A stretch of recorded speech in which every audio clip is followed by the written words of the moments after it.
My daughter has been stealing from this family, and I have the proof right here. That's what my dad said. Standing at the head of Aunt Carol's Thanksgiving table, in front of 32 relatives, holding a white envelope like it was a verdict he'd spent months rehearsing. He slid it down the table toward me, slow, deliberate, theatrical. Court summons. Every single eye in that dining room locked onto my face. My mom was already crying. That was her weapon of choice, loaded, reliable, always right on cue. I looked at the envelope. Then I looked at my dad. And I smiled. 'Cause 5 months earlier, I had hired someone whose entire job is to follow money when it disappears. And what they found didn't just clear my name. It blew apart a lie my parents had been quietly building since the day my grandmother passed away. Before I keep going, take a second to like and subscribe, but only if this story is genuinely hitting something in you. Drop your city and your local time in the comments below. I always love seeing where y'all are tuning in from. My name is Cassandra. Most people call me Cass. I'm 34 years old and I'm a physical therapist working out of a mid-sized clinic in Raleigh, North Carolina. And I want to take you back 9 months to the week we buried my grandmother, Dorothy Mae Whitfield. Grandma Dorothy died on a Thursday in February. She was 81. The doctors said it was congestive heart failure, quick near the end. I drove 4 hours from my apartment in Raleigh to the funeral home in Beaufort, South Carolina. Population around 12,000. The kind of town where everyone knows your business, your family drama, and exactly how much your house sold for. I grew up there. My grandmother practically raised me. She taught me to bake biscuits from scratch when I was 7, standing on a step stool beside her in the kitchen. She drove me to every soccer game until I was 13 and suddenly thought I was too grown for that. When I got accepted into PT school, she called me 3 times that day, once to congratulate me, once because she forgot she'd already called, and once just because she was proud and needed to say it one more time. But the last few years of her life, I barely heard from her. I called, no answer. I sent birthday cards, Christmas letters, a postcard from a work conference in Nashville. Nothing came back. I told myself she was getting older. Maybe her memory was slipping. Maybe I'd done something wrong I couldn't remember. I just kept sending cards into the silence, hoping one would land. The funeral, my dad, Raymond Whitfield, stood at the front of the chapel and delivered a eulogy that could have won an Oscar. Tears in his eyes. Voice cracking at exactly the right moments. My mother was the most giving woman I ever knew, he said, gripping the podium with both hands. I sat in the 4th row. Nobody asked me to sit closer. After the service, Raymond gathered the family in the church hallway. Me, my brother Devin, a handful of cousins. He straightened his jacket and said, Mom left everything to me. The house, the savings, her accounts, all of it. That was her final wish. Nobody questioned him. I almost didn't either. But something about the way he said it, too polished, too practiced, sat wrong in my chest. Like a patient who's smiling but their vitals don't match. Let me take you back about a dozen years. I was 22, fresh out of school, working my first clinic job in Charlotte on an entry-level salary, student loans already biting. I was splitting a 2-bedroom apartment with a coworker and eating ramen 4 nights a week. My dad called me on a Sunday afternoon, said he needed me to come home. When I got there, he was sitting at the kitchen table with a stack of papers. My mom, Rhonda, sat next to him, eyes already pink at the edges. We just need your signature, sweetheart, Raymond said. The bank needs a cosigner on the home equity loan. It's temporary. We'll refinance in 6 months and your name comes right off. Rhonda dabbed her eyes. We could lose the house, Cassandra. So I signed. 6 months became a year. A year became 3. 3 became 7. 7 became 12. Every time I brought it up, the conversation went the exact same way. Dad, when are you refinancing? My credit's not there yet. You want your parents living in a car? And Rhonda would cry. Every single time. like a switch she could flip on command. Here's what that one signature actually cost me over 12 years. I couldn't qualify for my own home loan. I got turned down for a car refinance twice. My credit score bounced between 570 and 610 because Raymond was late on payments, sometimes 30 days late, sometimes 60, and he never once told me. I found out from a credit monitoring alert at 11:30 at night. 2 60-day lates I had no idea about. My score had dropped 45 points overnight. I called him the next morning. He said things were tight. I handled it. He handled it with my name. 2 weeks after Grandma's funeral, I sat Raymond down at his kitchen table and said it plainly. No tears, no yelling, just facts. Dad, I need my name off that loan this year. I can't keep doing this. He leaned back in his chair. Now is not the time, Cassandra. I just buried my mother. I know, and I'm so sorry. But this has been 12 years. His jaw tightened. You want me to refinance right now? With what credit? You think banks are lining up to help a 63-year-old retired contractor? Then sell the house, Dad. Downsize. Rent for a while. I don't care how, but I need my name off that loan. He shot up so fast the chair scraped across the tile floor. You want to talk lawyers? You want to sue your own parents? Go ahead. See how that plays. I hadn't said a word about lawyers. He added that part himself. That night, Rhonda made 9 phone calls. I know because 5 different relatives reached out to me within 3 days. My dad's sister, Aunt Linda, texted, Your parents raised you and this is how you repay them? Shame on you, Cass. My cousin Brianna left a voicemail. Hey, I heard you're trying to take your parents' house. What is going on? Rhonda's brother-in-law Marcus called and said, Family doesn't do this to family. Every single one of them had the same story. The one Raymond and Rhonda had carefully fed them. Cassandra is ungrateful. Cassandra wants the house. Cassandra is turning on her own parents right after they lost Dorothy. Not one person called to ask my side. Then Raymond called me one last time. His voice was flat and cold. You think you're the only one who can play this game?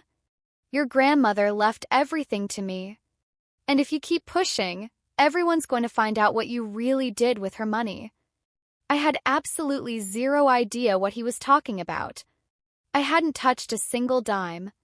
But he was already building the story. I sat in my car in the clinic parking lot after a back-to-back shift and did the math on the back of a patient intake form. If Raymond stopped paying the loan entirely, which he'd threatened before, the bank would come after both of us.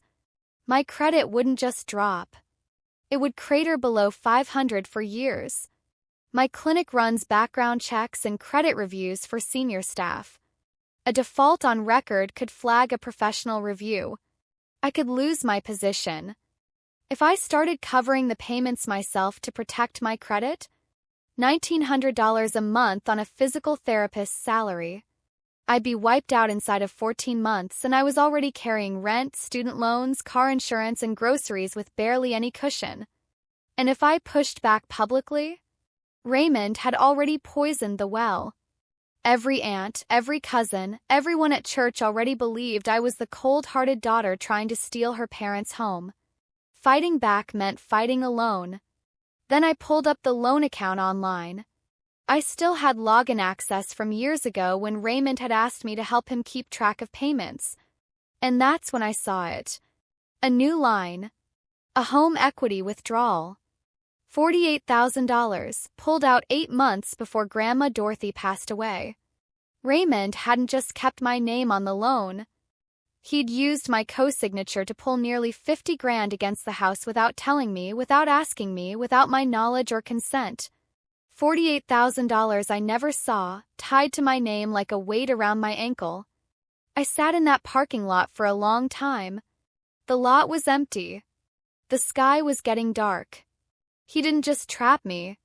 He went back to the trap and dug it deeper. The rumors started small. Just whispers. Raymond and Rhonda began telling people, casually like it was common knowledge, that I had taken cash from Grandma Dorothy's house in the months before she died. She came over alone a few times near the end, Raymond told People. We found the bedroom safe almost empty afterward. Several $1,000s just gone. There was no proof. There didn't need to be. In a town like Beaufort, a father's word carries weight. People who'd known my name since I was born were ready to believe the worst version of me. My cousin Terrell called me. Hey, Uncle Raymond said you took some money from Grandma Dorothy's safe. A few $1,000s. What's that about? That never happened, Terrell. Okay. I'm just telling you what he said. That was the pattern. Nobody accused me directly to my face. They just passed along what they heard. And every time I denied it, I sounded more defensive, which somehow made me sound more guilty. I showed up to a family birthday party for my cousin's kid, and people I'd known my entire life went stiff when I walked in the room. Conversations shortened. Hugs got quick. Contact got scarce. At a church potluck a few weeks later, a woman named Mrs. Patterson, someone my family had known for decades, looked right at me, said nothing, and walked to the other side of the fellowship hall. She didn't need to say a word. Then one of my co-workers at the clinic pulled me aside one afternoon. Hey, you okay? I heard something from a neighbor about some family stuff and legal trouble. It was leaking into my professional life. That's when everything clicked. Raymond wasn't just covering his tracks. He was building a whole narrative. If anyone ever questioned the inheritance, he wanted the entire community already primed to believe one thing: Cassandra is the thief. But he slipped up. He mentioned the bedroom safe. That detail was too specific. How did he know Grandma kept cash in a bedroom safe unless he'd had his hands in it himself? I took a day off and made the 4-hour drive back to Beaufort, still in my clinic clothes, not even bothering to change. Clerk at the probate window was a woman named Beverly with readers on a beaded lanyard. I told her I needed a copy of the probate file for Dorothy Mae Whitfield, deceased February of this year. Relation? Granddaughter? She didn't hesitate. Probate records are public. Beverly printed the file and slid it across the counter in a manila folder. I sat on a bench in the courthouse hallway and opened it. The will was there, the one Raymond had filed. Typed, notarized, dated 16 months before Grandma died. It read, I leave all real and personal property to my son, Raymond Earl Whitfield. All of it, the house, the savings accounts, everything. I read it twice. Then I looked at the signature at the bottom. Dorothy Mae Whitfield. I'd seen my grandmother's handwriting hundreds of times. Birthday cards every single year. The little notes she'd tuck into care packages she mailed to my apartment, a bag of her homemade pralines and a folded piece of paper that said something like, Proud of you, baby girl. Don't forget to eat. Her handwriting was a little unsteady in recent years, but it had a very specific rhythm. The D always curved a certain way. Capital W had a distinctive double dip. The signature on that will was close. But it wasn't hers. The letters were too careful, too uniform, like someone who'd only seen her handwriting a handful of times and was trying real hard to copy it. I took a photo with my phone. My hands were steady. I wasn't sad anymore. I was certain. On the 4-hour drive back to Raleigh, I knew exactly what I needed to do next. Call came on a Tuesday evening.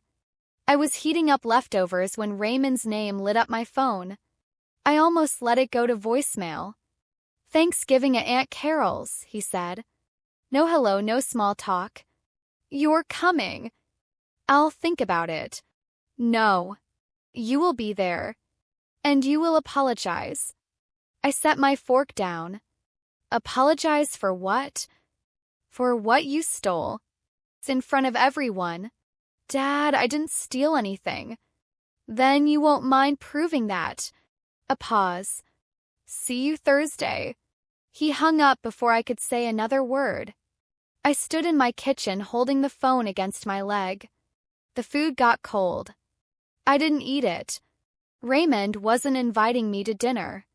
He was building a courtroom. 20 minutes later, Rhonda texted. For paragraphs of her usual language, words like healing and closure and as a family. The last line read, "Your father just wants to resolve this privately." Privately. In front of 32 people. I found out later that Raymond had called 11 additional people, folks who didn't usually come to Thanksgiving. Second cousins from Columbia. A distant relative from Myrtle Beach. Rhonda's old college roommate who I'd met maybe twice. He wanted the room full. He wanted witnesses. Not witnesses to the truth, witnesses to the performance. I sat on my couch that night and stared at the ceiling. I had a choice. Skip Thanksgiving, let Raymond say whatever he wanted to a packed audience that already believed him. Or walk into that room and face whatever he'd staged. I thought about my grandmother. About years of silence that wasn't silence at all. I texted Raymond back one word, "Coming." Devin called me the next day. He sounded like a man standing at a fork in the road, terrified of both directions. "What's going on, Cass?" "Mom says you took money from Grandma Dorothy." "Devin, have you ever, one single time, seen me take anything from anybody?" A beat. "No." "Have I ever once mentioned Grandma's money to you? Ever brought it up?" "No." "But Mom's really upset. Mom's upset because I asked Dad to refinance the loan. That's all this is." He went quiet. Devin was 26, working in logistics, lived about 15 minutes from our parents. He'd watched me carry that co-signature for over a decade without ever once complaining. He knew what it had cost me. He just never said anything because in our family you didn't question Raymond. You absorbed it and you moved on. "They want me to stand with them at Thanksgiving," he said finally. "Mom says the family needs to be united." "United against who, Devin?" "Me." He didn't answer that. "I'm not asking you to pick a side," I said. "Just keep your eyes open." More silence.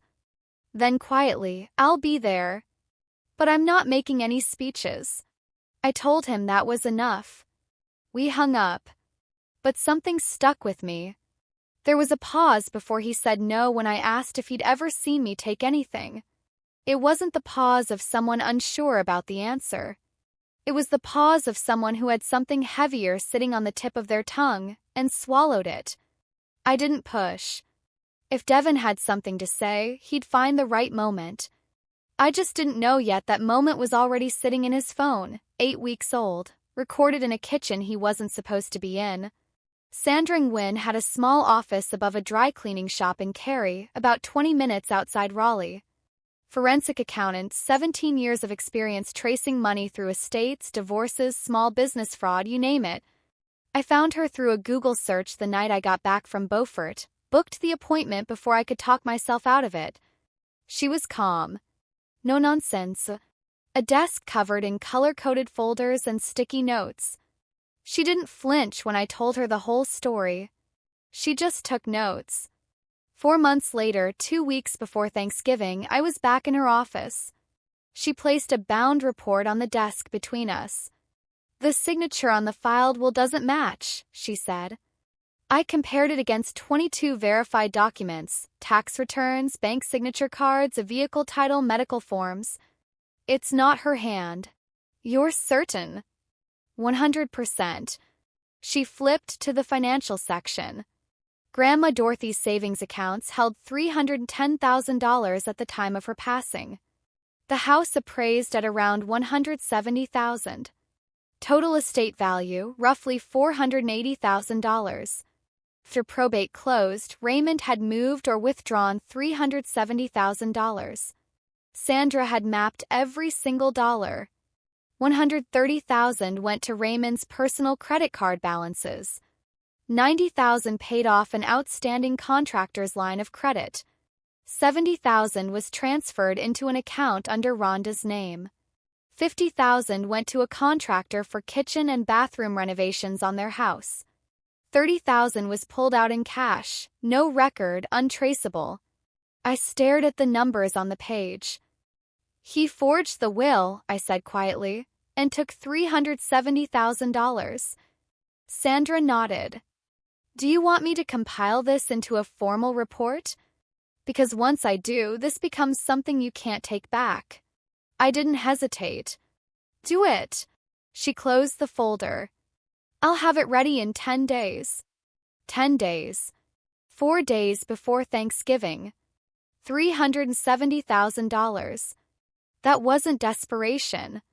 That was a plan. My grandmother used to mention her older sister Agnes now and then. Agnes got more sense than the rest of us put together, she'd say, shaking her head like that was both a compliment and a complaint. Agnes Collier, Dorothy's sister, my great-aunt, was 76 and lived alone in a brick ranch house in Walterboro, South Carolina, about 40 minutes from Beaufort. She hadn't come to a family gathering in 8 years, some falling out with Raymond that nobody ever fully explained. Everyone just accepted it and moved on. I found her number in a worn address book that had been tucked inside Grandma Dorothy's Bible, which I'd kept in a shoebox after the funeral. I called on a Sunday evening, half expecting a disconnected line. She picked up on the second ring. Miss Agnes, this is Cassandra, Dorothy's granddaughter. A silence long enough that I thought the call dropped. Then, softly, Baby, your grandma told me you'd call one day. The air went right out of my lungs. What do you mean? Dorothy gave me something. About 3 years ago.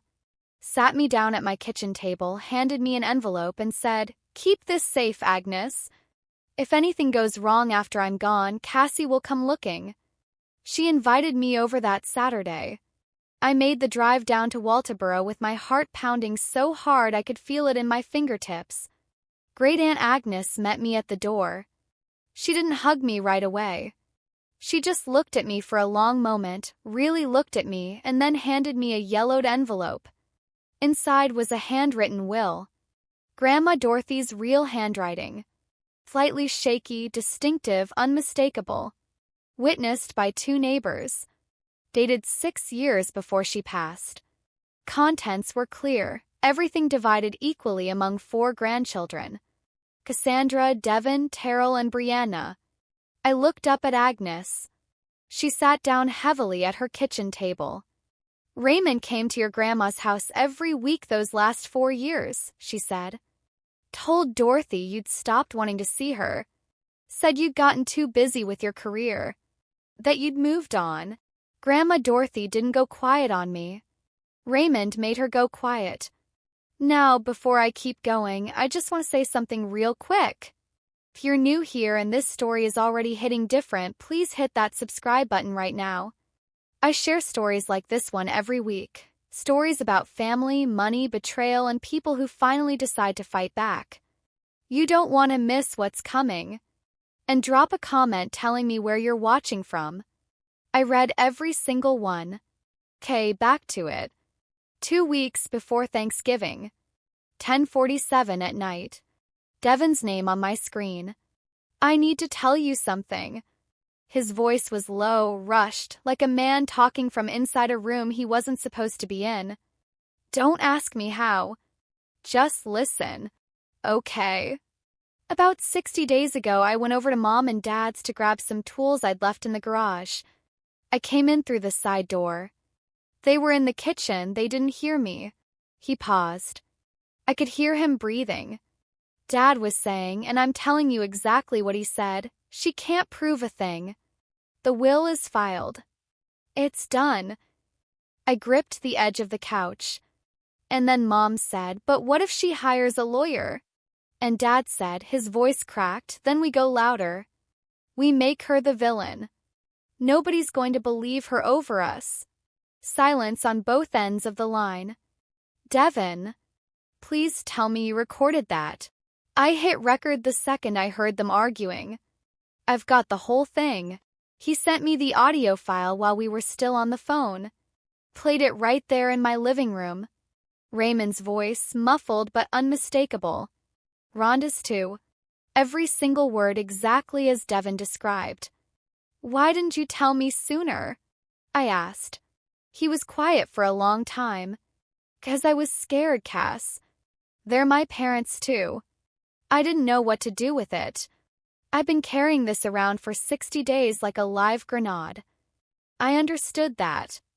I really did. Fear doesn't always look like shaking. Sometimes it looks like weeks of silence, sitting on something that could change everything. Thank you, I said. That took real guts. What are you going to do? I don't know yet, but I'm not walking into Thanksgiving empty-handed. Hold on, I have to stop here for a second. Because if you're watching this and thinking, I would have done the exact same thing Devin did, or I would have said something sooner, drop it in the comments right now. I want to know, did Devin do the right thing sitting on that recording for weeks? Or should he have called me the same day he heard it? This is genuinely one of the most debated parts of this story when I tell it. Comment below. And if this story is hitting home for you, this is the moment to hit that like button. It really does help more people find stories like this one. The attorney's name was Clifford James. Office on Glenwood Avenue in Raleigh, dark wood paneling, University of North Carolina diploma, and a handshake that told you he meant business. I laid everything on his desk. Sandra Nguyen's forensic report, the handwritten will from Great Aunt Agnes, the probate file, and the audio recording from Devin. He spent 45 minutes reading without a word. Then he looked up. This is fraud. Clear as day. Forged signature, falsified probate filing, misappropriation of estate assets. You have standing to challenge the will and file civil claims. If the DA picks it up, it could go criminal. I'm not suing anyone. Not yet. I just need to be ready. He nodded slowly. Ready for what exactly? My dad is planning something for Thanksgiving. I know him. He won't let this go quietly. Clifford assembled a packet. A summary of Sandra's forensic findings, a certified copy of the original will, a printout of the account transfers showing where each dollar went. He put it all in a thick manila envelope and sealed it. If you ever need to use this, he said, it speaks for itself. I put the envelope in my bag. That evening, I called Great Aunt Agnes. Would you be willing to come to Thanksgiving at Aunt Carol's? A long silence. I haven't been to a family dinner in 8 years. I know. Another pause. For Dorothy. I'll be there. I sat on the edge of my bed after I hung up. The envelope was in my bag by the front door. If Raymond said nothing at Thanksgiving, it would stay there, sealed, untouched. But I knew my dad. Silence had never been his style. Thanksgiving morning. Aunt Carol's house sat on a corner lot in a quiet neighborhood in Beaufort, a brick ranch with white trim and a wreath on the front door that said grateful in big block letters. The irony of that word hit me as I pulled up at 1:15. The driveway was already packed. Trucks, SUVs, a van with a car seat visible through the back window. Inside, 3 folding tables pushed end to end through the living room and into the dining area, covered in mismatched tablecloths and stacked with food. The smell hit me at the door: smoked turkey, cornbread dressing, sweet potato casserole. 32 place settings. Every single one filled. The room shifted when I walked in. Not loudly, not dramatically. But I felt it. A half-second pause in the background noise. A few heads turning. Someone near the kitchen catching my eye and looking away a little too fast. Everyone here had heard the rumors. Everyone had already picked a side, or thought they had. Aunt Carol hugged me at the door. Good to see you, honey. But her arms were stiff and she let go half a beat too early. Raymond was already at the head of the center table. Sport coat, button-down shirt, dressed up in a way that was unusual for a family Thanksgiving. Rhonda sat beside him in a dusty rose blouse, hands folded on the table, eyes already shimmering. They looked like a couple who'd spent the morning rehearsing. Raymond caught my eye when I walked in. He smiled. Not a warm smile. A satisfied one. The smile of a man who already knows how the next 2 hours are going to go. Great Aunt Agnes slipped in through the side door 15 minutes later. She found a seat quietly at the far end of the table. Most of the younger cousins didn't even recognize her. 8 years is a long time. Devin was in the middle of the table, staring at his empty plate like it held some kind of answer. I sat down and slid my bag under my chair. I felt the weight of the envelope press against my ankle. Turkey got carved. The blessing got said. And Raymond waited. We were about 25 minutes into the meal when Raymond tapped a butter knife against his water glass. The room quieted in layers. Adults first, then the teenagers, then the little kids at the folding table by the window. Somebody in the back room turned down the football game. Raymond stood up. He placed both hands flat on the table, leaned forward just slightly, and looked around the room like a preacher about to deliver the most important sermon of his career.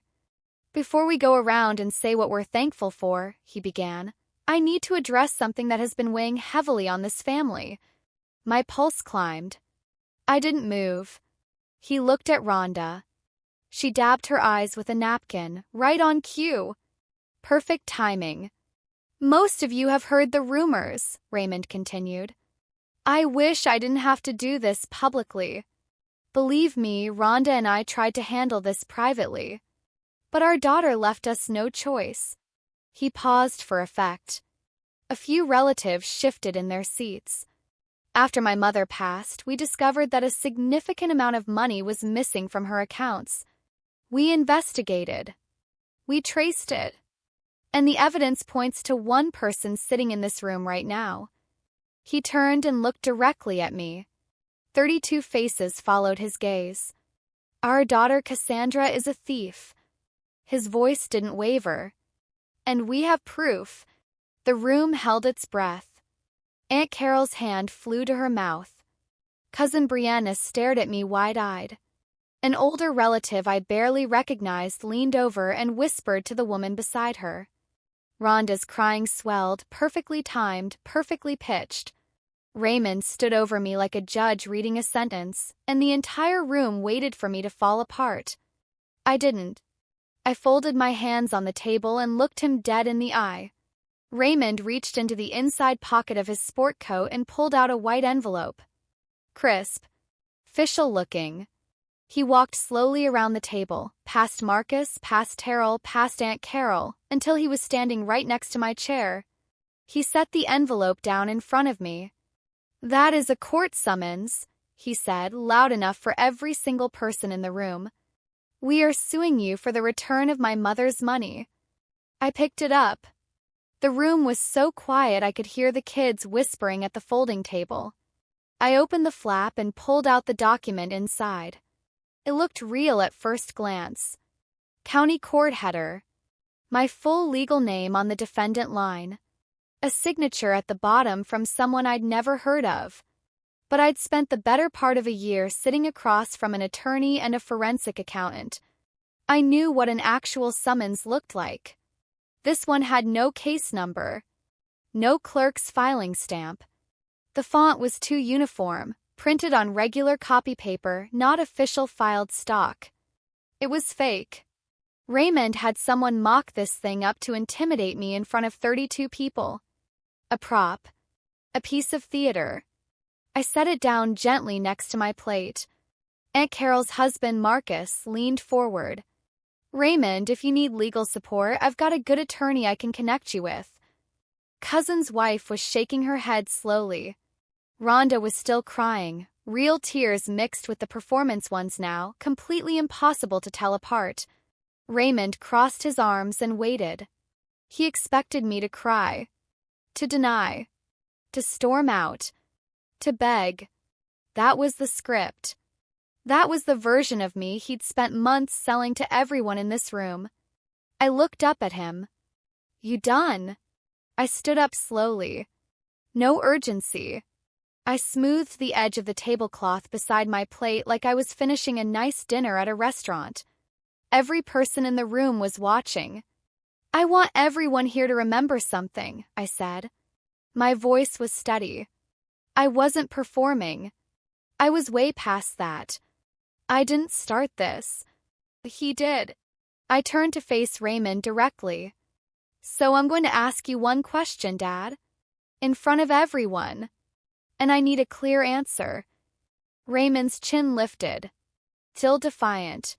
Till thinking he was in control. Did Grandma Dorothy write that will? Of course she did. You're absolutely sure? His eyes narrowed. Are you calling me a liar in front of my whole family? I didn't answer that. I let the questions sit in the air between us like smoke. Then I reached under my chair and pulled out my bag. My fingers found the manila envelope. Heavy. Sealed. 5 months in the making. I placed it on the table right next to his fake summons. Nobody moved. Raymond stared at the envelope. It was thick. It was real. And for the first time all night, something shifted behind his eyes, a small flicker, fast like a candle in a draft. I looked at him. Funny, I said quietly. So do I. Nobody spoke. Raymond's smile was gone. Not slowly. All at once. I unsealed the envelope. Rhonda stopped crying. And 32 people leaned in. I pulled the first document and held it up. This is a side-by-side comparison of the signature on the will Dad filed in probate and 22 verified signatures from Grandma Dorothy. Tax returns, bank cards, medical forms, all confirmed authentic. I passed the page to Aunt Carol, who was closest. She put on her reading glasses. The left column showed the signature from Raymond's will. The right showed Dorothy's real handwriting, 22 samples, all consistent. The curve of her D.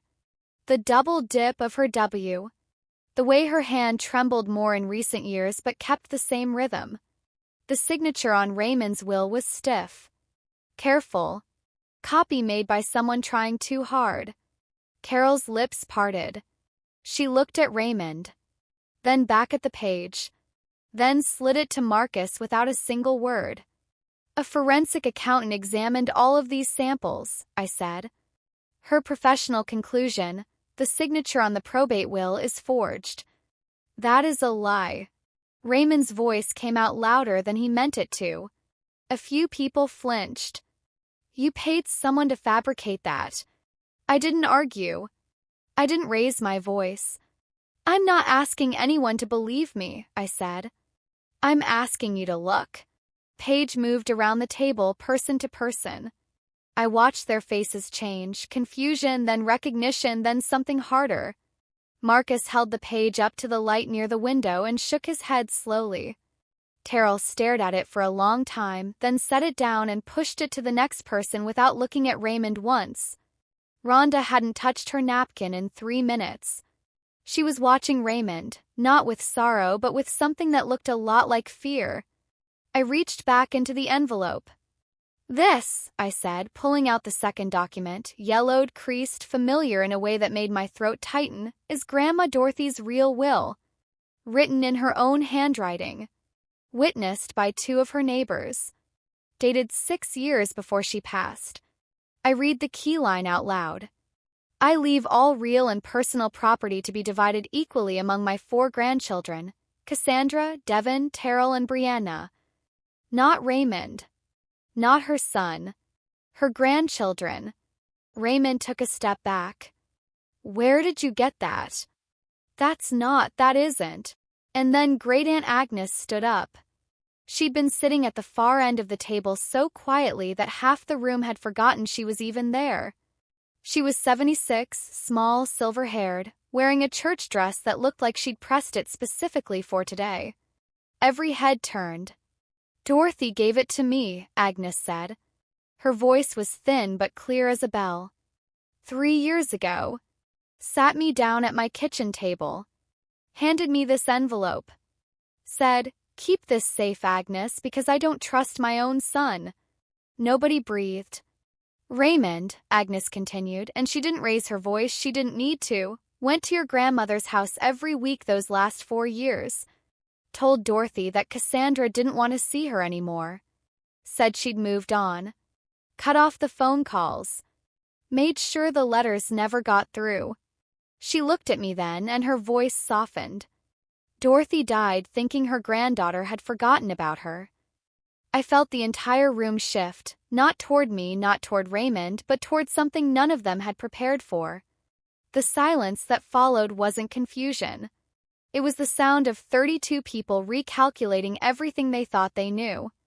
Raymond's face had gone pale. His mouth opened. Nothing came out. Rhonda whispered to no one in particular. "Oh God." I pulled the last page from the envelope. After probate closed, Dad withdrew $370,000 from Grandma's accounts. I held the sheet so the whole table could see the columns. This is where every dollar went. I read it slowly. No emotion. Just numbers. $130,000. Raymond's personal credit card debt. $90,000. An outstanding contractor's line of credit in his name. $70,000. Transferred into an account under Rhonda's name. $50,000. Paid to a contractor for renovations on their house. $30,000. Withdrawn in cash. No destination. Traceable. That's $370,000 that belonged to 4 grandchildren, not 1 son. I set the page down. You forged her will to take it, Dad. The room was so still I could hear the clock on the mantel ticking. Someone at the far end, I think it was Marcus's wife, set her glass down very slowly and quietly pushed her chair back a few inches. Just inches. But in that room, in that silence, it meant everything. Terrell was staring at the tablecloth. Brianna had both hands over her mouth. Aunt Carol picked up her napkin, folded it precisely once, and placed it beside her plate. Marcus turned in his seat toward Raymond. His voice was careful and measured. "Raymond, is this true?" Raymond looked at Marcus, then at Carol, then at Rhonda, who had completely stopped crying and was staring at the table like she was hoping it would open up and swallow her. He didn't answer. His eyes swept the room, searching for a single face that was still on his side. He found none.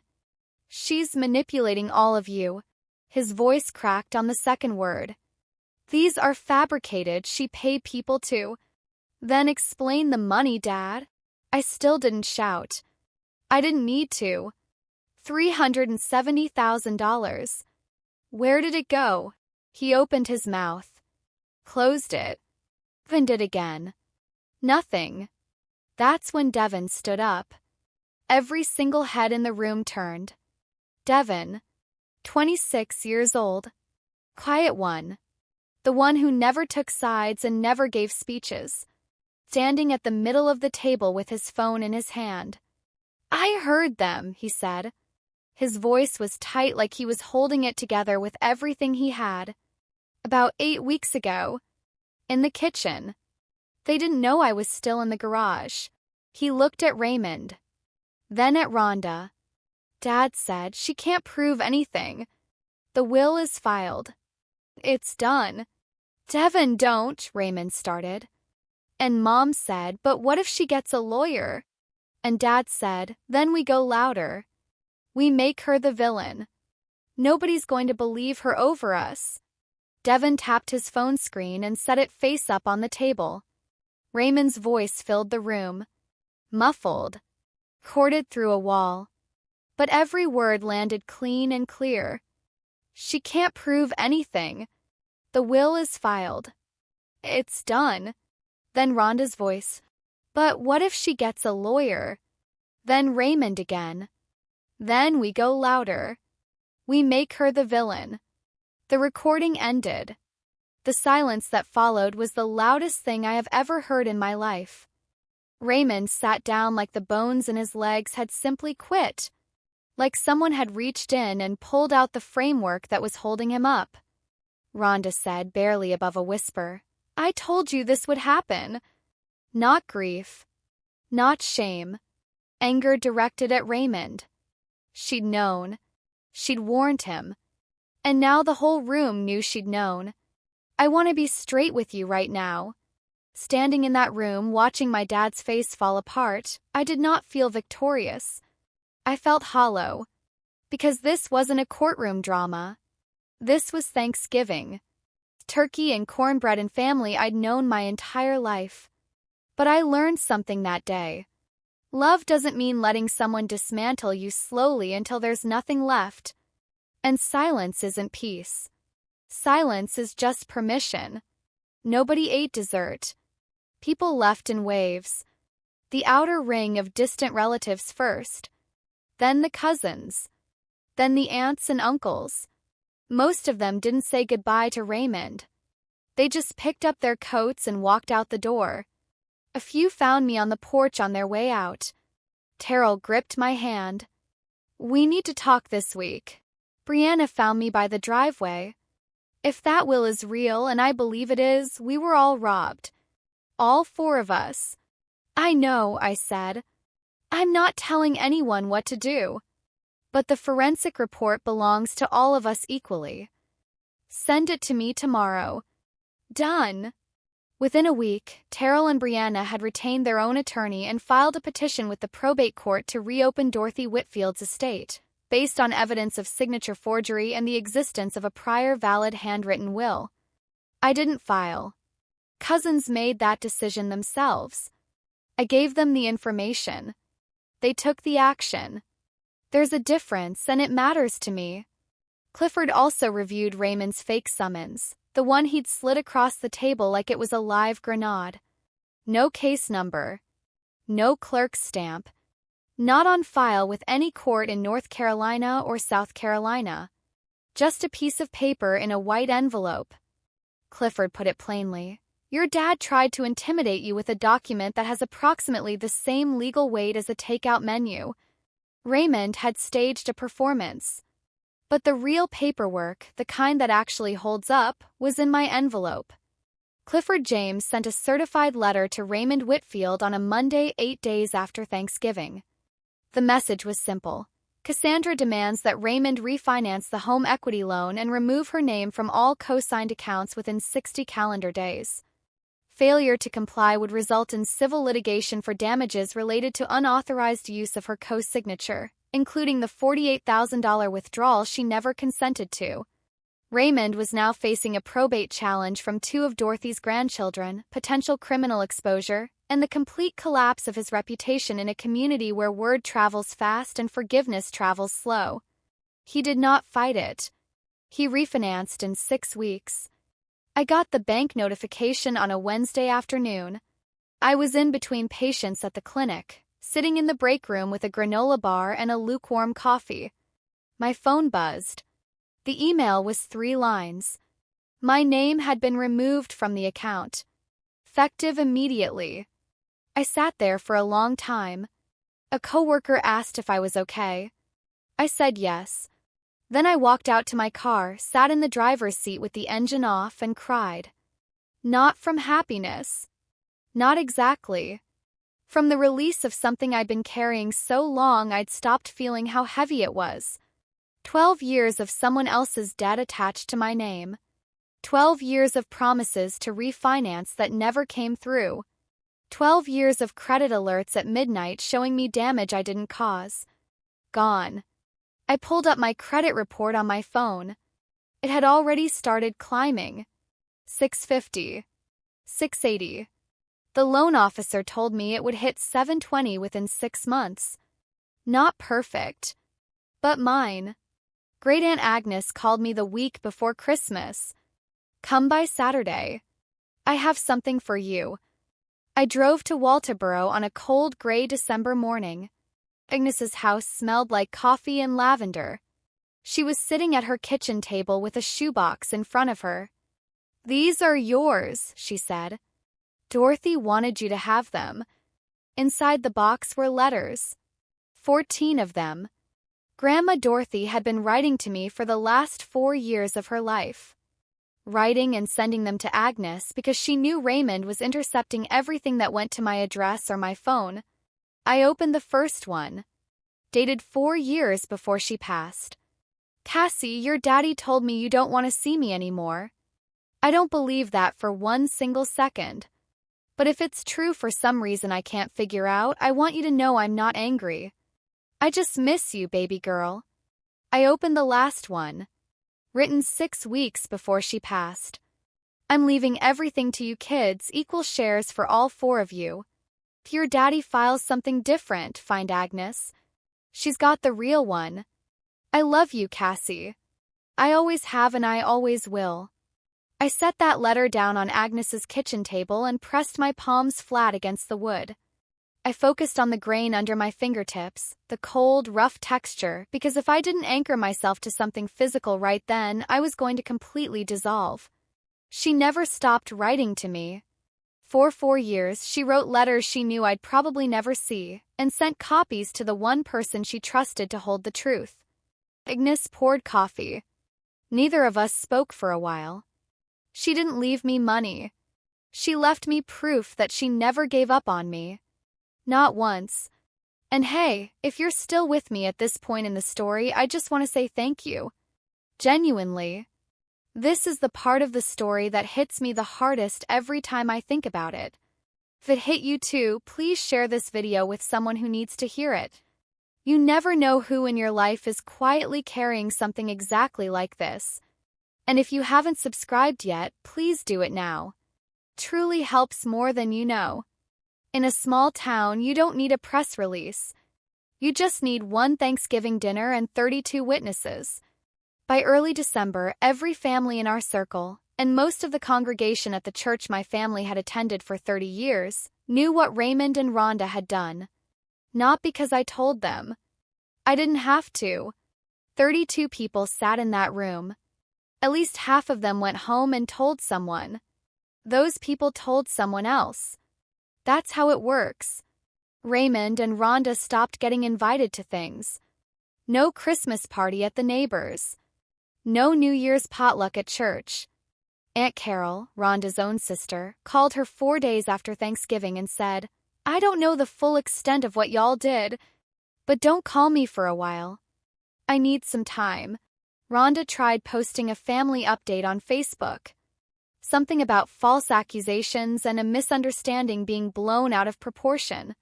Within 40 minutes, Terrell had commented with a link to the public probate filing. Rhonda deleted the post before dinner.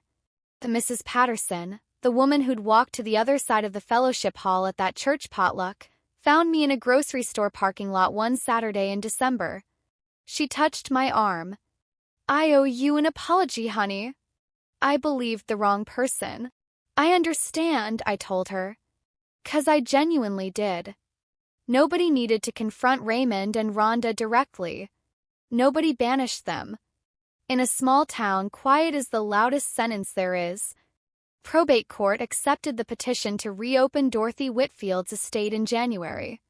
The judge reviewed Sandra's forensic analysis, the handwritten will with 2 living witnesses, and the financial records documenting every single withdrawal. She appointed an independent handwriting expert. That expert's conclusion matched Sandra's exactly. The signature on the filed will was not Dorothy Whitfield's hand. With the estate reopened, Raymond now faced 2 tracks. Civil, the court would order redistribution of assets according to the original will, equal shares among 4 grandchildren. Criminal, forging a will in South Carolina is a felony. The DA's office opened a preliminary review. No charges yet, these things move slow in small counties, but the file was open and the evidence was documented and real. Raymond's attorney advised him to negotiate. Raymond didn't have much left to negotiate with. The court ordered redistribution of the estate based on Dorothy's original will. The house on her property was listed for sale.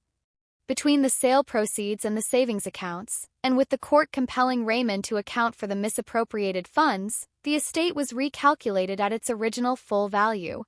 After legal fees were settled, each of the 4 grandchildren received approximately $87,000. Not a fortune that changes your life overnight. But not nothing either. Terrell used his to pay off the balance on his house. Brianna put hers into her kids' college fund. Devin hadn't decided yet. He was thinking about starting a business. I kept mine in a high-yield savings account and didn't touch it for nearly 3 months. I wanted to make sure it felt clean before I spent a single dollar. That it wasn't anger money.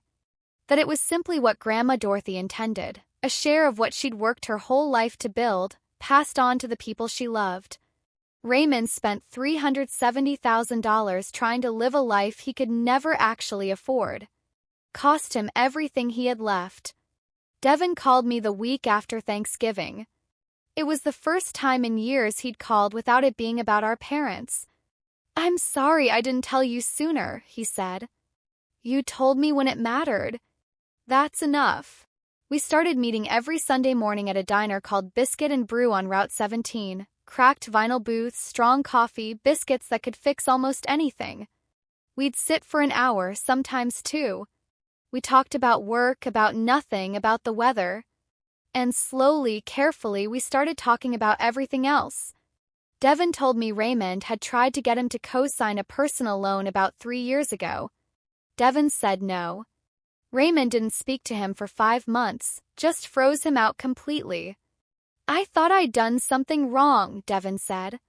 "Took me a long time to realize it was just punishment." I told him about the letters. About Grandma Dorothy writing to me for 4 years through Great Aunt Agnes. About Raymond telling her I'd moved on. Devin stared at the table. "He played us against each other our whole lives." "I know. Kept us separate so we'd never compare notes." We sat there without talking for a while. Just 2 people in a booth drinking coffee. It was the most comfortable silence I'd had in years. We didn't lose our parents at Thanksgiving. We'd lost them long before.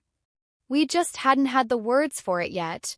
What we found sitting across from each other on Sunday mornings was something we hadn't had since we were little, each other. About 10 weeks after Thanksgiving, my phone rang at 7:50 in the morning. Rhonda's number. She never calls before 10. I picked up. "I know you won't forgive us." Her voice was flat. No tears. No performance. For the first time in my entire life, my mom sounded like she was speaking without a script. "I just need you to know I didn't want it to go this far." I leaned against my kitchen counter. "But you let it go this far, Mom. Every step." "I know. You got on the phone and told everyone in this family that I was a thief. You sat next to Dad while he waved a fake summons in front of our whole family. You helped him cut me off from my own grandmother." A silence long enough that I checked to see if the call had dropped. Then, quietly, "I was afraid of losing the house. I know that's not an excuse. But that's what it was." I believed her. Not because it excused anything, it didn't, not even close. But I'd seen that fear before. Rhonda had spent over 30 years married to a man who made every crisis feel like the edge of a cliff. She was afraid. She was also wrong. Both of those things can be true at the same time. "I need space, Mom. A lot of it. Don't call me for a while." "Okay." She didn't argue. She didn't cry. She just said okay. Raymond never called. Not once. Not a text, not a letter, not a message passed through a relative. For a man who had something to say about everything his entire life, the silence was its own kind of answer. I don't know if that silence is guilt or shame or just the absence of a plan. I spent a long time trying to figure it out. Then I stopped. I didn't slam the door. I just stopped holding it open. 6 months after Thanksgiving, I bought a house. Nothing fancy. A little 3-bedroom on Millbrook Drive, 10 minutes from the clinic. White siding, a green front door, a porch wide enough for 2 chairs and a small table, built in 1981 with good bones and a backyard that gets afternoon sun. I put down the money from Grandma Dorothy's estate, $87,000, and qualified for the rest of the mortgage entirely on my own. My credit score had climbed to 718 by then. The loan officer shook my hand and said, "Congratulations, Miss Whitfield." No cosigner.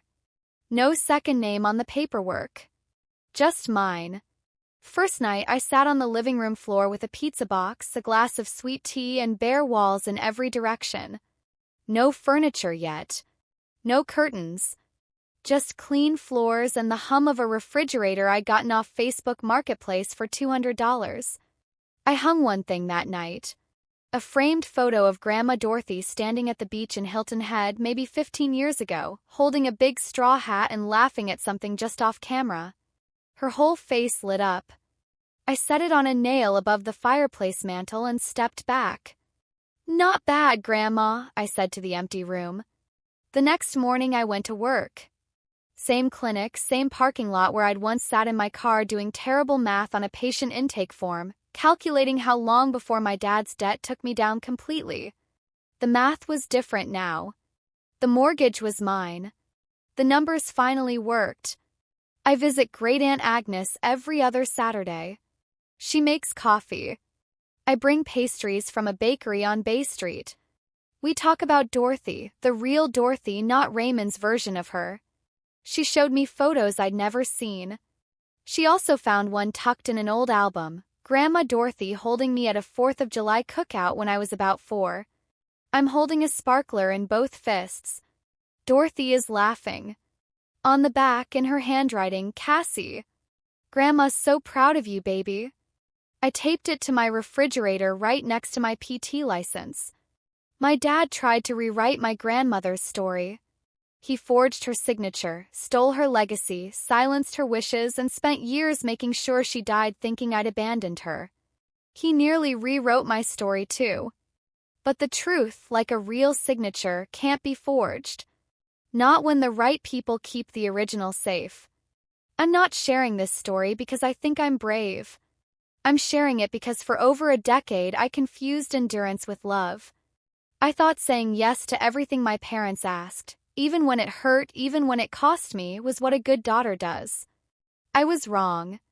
A boundary isn't a wall. It's a door. You decide who walks through it and when it closes. That's not cruelty. That's just knowing your own worth. If someone in your family is using love as currency, trading affection for compliance, making you feel guilty every time you try to protect yourself, I need you to hear this. Saying no does not make you ungrateful. It makes you someone who decided their own life matters. And if your grandparents are still here, call them. Not next week. Today. Don't let anyone else control that relationship. I lost years with a woman who loved me more than anything because my dad decided I didn't deserve to know it. No amount of money fixes that. No inheritance makes those years come back. Do I still love my parents? Yes. I carry it the way you carry a scar. But you don't let a scar decide where you go. I just love myself a little more now. And that is not betrayal. It's the bare minimum it took me 34 years to learn. I didn't win a war. I just finally stopped being a casualty. Here's where things stand right now. Probate case is still moving through the courts. Raymond has not been charged criminally yet. The DA's office is still reviewing the evidence, and rural counties move at their own pace. I've handed over everything I have. The system will do what it does. Raymond and Rhonda still live in the house on their street. Refinanced clean. My name is long gone. But the world they built with borrowed money and borrowed trust has shrunk down to the size of a kitchen table for two. Fewer calls. Fewer visitors. The invisible arithmetic of a community quietly adjusting its ledger. Devin came over 2 weekends ago and helped me paint the living room. He brought a pepperoni pizza. We got more paint on ourselves than on the walls, but we got it done. We sat on the drop cloth afterward eating cold slices and didn't say one word about our parents. We didn't need to. Great Aunt Agnes sent me a text last week. Just 3 words. Dorothy would smile. I read it twice and saved it. The house is mine. The porch gets afternoon sun.